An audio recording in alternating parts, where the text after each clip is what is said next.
La compagnie Gambalo, la Foire du Livre de Bruxelles, l'ADEPI en coproduction et avec le soutien de la Fédération Wallonie-Bruxelles, XARA et la CAP présentent Billets d'écrit. Des podcasts nés d'une aventure originale issue d'ateliers d'écriture menés dans 5 prisons de la Fédération Wallonie-Bruxelles. 5 auteurs, autrices ont proposé une consigne qui a été développée au cours de ces ateliers. À la fin de ceux-ci, les détenus et détenues rencontraient l'auteur ou l'autrice. Découvrons ensemble ce premier épisode lu par Nicolas Suizen. Kenan Korgun propose cette consigne. On peut faire la paix avec sa honte, mais l'aimer jamais. Incarcérés à la prison d'Ytre, 4 hommes répondent. Question. Être ou ne pas être laid? Jamais, jamais non, la honte doit être mon moteur, à dire vrai pour ne plus avoir honte, et faire honte à ceux que j'aime, et être mon palais, sans plus de cette vilaine douleur, sans plus de cette haleine malsaine. L'honneur et la gêne n'ont pas peur de monter sur scène. On doit faire la guerre avec elle, et on assène contre ce qui l'a fait naître 1000 coups de maître. Cela faisait 2 ans qu'il était en préventive.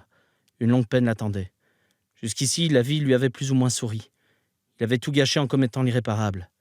2 ans qu'il cohabitait avec des jeunes qui avaient fait les mauvais choix, et surtout pour beaucoup d'entre eux, étaient nés avec les mauvaises cartes.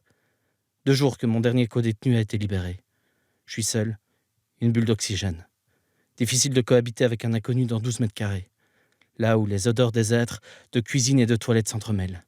Ils doivent commencer un peu à comprendre dehors avec le Covid. Le pire, c'est que ces inconnus ont tous presque la même histoire. La porte s'ouvre. « T'as un nouveau collègue ?» me dit l'agent. « Salut, moi c'est Juan. »« Kevin. » La période d'accoutumance commence. On prend la température. Kevin s'installe. Première nuit. Je suis habitué à tous ces cris, ces bruits, ces claquements métalliques. Adam, une pomme nous a mis mat. L'échec-patte serait de pas la regarder tel un enfant, un ami ou un ennemi. Dégaine, dit le fils à son père Guillaume Tell. La peur est le pépin du jour qui s'enfuit devant la nuit. Tire et combat toujours comme on se bat contre l'ennui.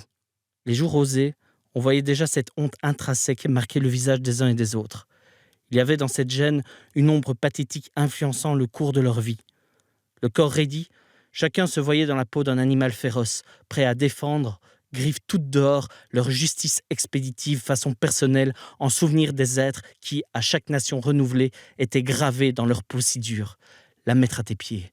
Ciel, une paire de chaussures. La paire si mal aimée, la honte et la paix sont chaudes et sûres. On doit l'écraser, alors courage, maître de la chaux, sur le fiel cadavre du placard. Délions nos âmes clochards, déterrer, rentrer dans sa tribu. Jamais, mais jamais aimer sa honte. Pourquoi ainsi? Si je ne ressens pas pour moi-même une honte, ce sont déjà des efforts perdus dans les sables mouvants. Aimer ma honte peut déjà se développer comme une tumeur qui grandit contre tout signaux d'alarme. Elle se dirige vers un déclin total des affections autres que la mascarade autour de ma propre personne. Faire la paix avec sa honte, c'est une première étape vers une compréhension. Comment je peux lutter contre des actions qui peuvent s'opposer aux valeurs morales? Et que ton tribut soit d'un cœur du lion, d'un roi Richard, jamais, non jamais être seul pour mourir en paix, perdre pour perdu. Avant ton linceul, aime, aimer ta honte vaincue et en faire ton deuil à jamais, c'est avant la mort de l'être qui font en être convaincu.